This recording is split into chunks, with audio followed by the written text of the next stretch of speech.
did it feel to jump in the stands? Oh, it was amazing. All the people around me, I felt like I was on top of the world for a second.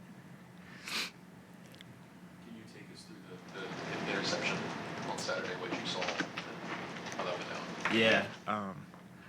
So it was third and super long. So I was thinking, okay, back up. They're either going to have to go for the sticks or they're going to try a little screen or draw, something like that. So I got into my drop, and then I turned and was just looking at the quarterback. And number one, their best receiver was right in front of me. So I was just gravitating towards him and reading the quarterback's eyes, and then he overthrew it. And I caught it, and I was just like, oh, I gotta go. Everybody was telling me I could have cut back, but if you look at it, like, the dude had an angle on me. And I was trying to stiff arm him, but he dove and got my legs, and I couldn't stay up. But So I think you've heard from guys like you should have scored. yeah, or they're like, say I'm like too slow. Like, all right, bro, whatever you think. The only person faster than me, I looked at our speeds. The only person faster than me on Saturday was Avion Terrell. So I ran almost 21 miles an hour for everyone who says I'm slow. Provide some documentation. I can. You always do. What is it like to see two freshmen, Barnes and Parker, just looking so comfortable out there and like the best players in the field at times? Yeah, I mean, it's awesome.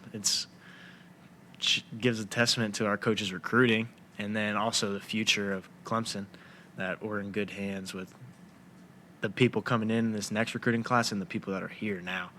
And playing next to them is awesome.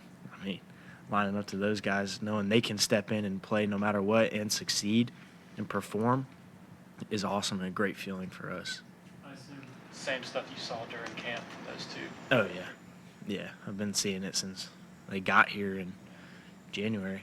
So Obviously, as a guy who plays that nickel as well, what does Khalil bring to that spot when he's on the field? It's different.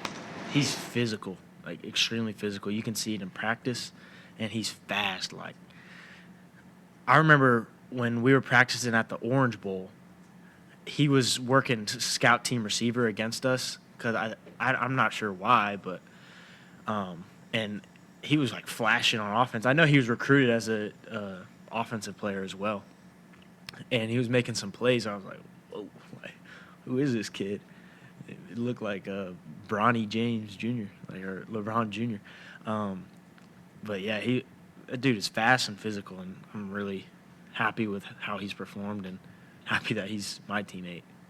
What was he doing as a receiver? Was it just like catches in traffic? Or Yeah, like I'm not gonna call anybody out, but he was making some nice catches on some starters on our defense, and flashing like when his burst is elite.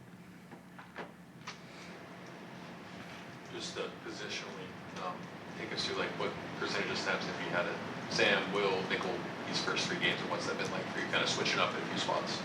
I don't know the exact percentages. I'd probably say it's pretty even across the board. But I love being interchangeable.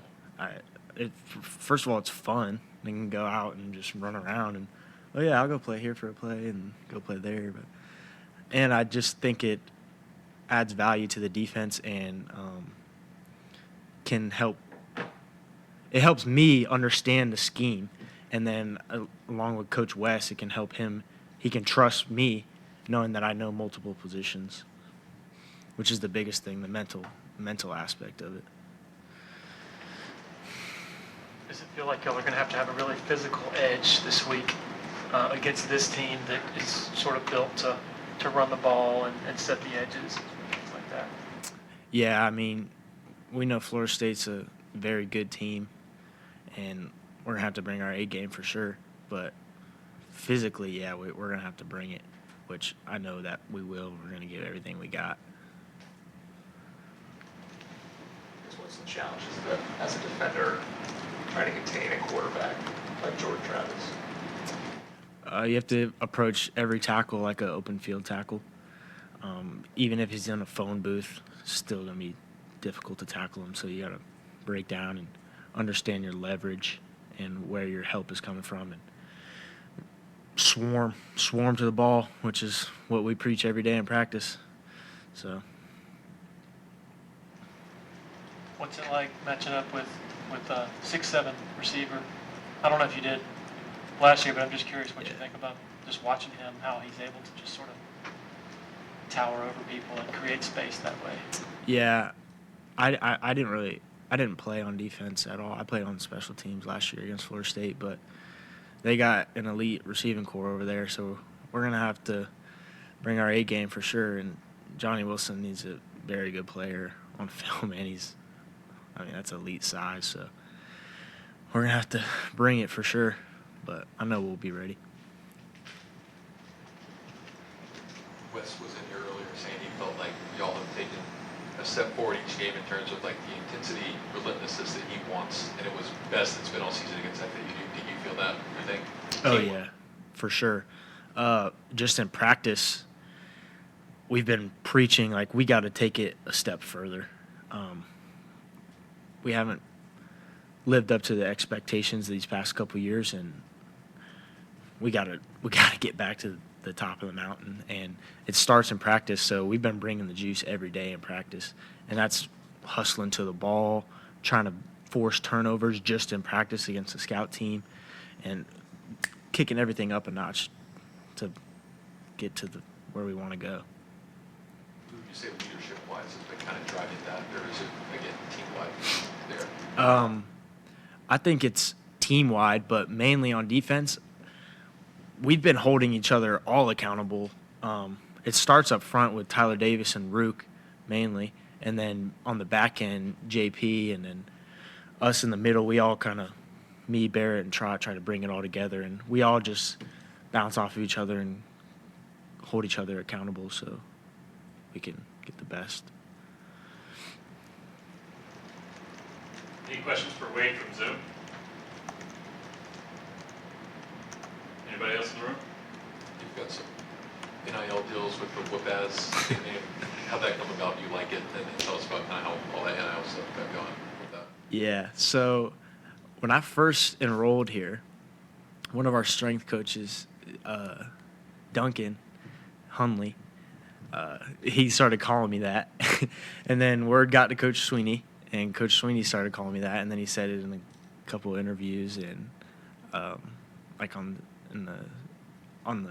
I was a captain in the spring game, he said it in front of the whole stadium.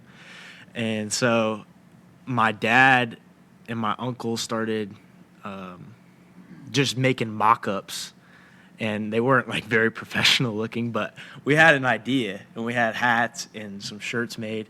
And I saw Will Shipley has merch with Tiger Town Graphics, so I was just like, whatever, I'm gonna shoot my shot. So I DM'd them on Instagram, and they answered back in a couple days, and I went and met with Chris Bandy to go over. I gave him all of our prototypes, and he took it from there, and then now my shirt's in the stores, and that it looks really nice. Y'all should go buy some, by the way. I'm gonna keep plugging it till the day I die. But yeah, and then I got a website and stuff, and it's awesome though. I love it. And when you see somebody, like the first day it came out, I went in the store, and I saw somebody buying it, and I went up to them. I don't think they didn't know who I was. And I was like, "You like that shirt?" And they're like, "Oh yeah, I really like it. It's like unique." And I was like, "Yeah, I like it too. I might get one." But it was kind of embarrassing. I was like, "Buy my shirt, you don't even know who I am." But it's all right.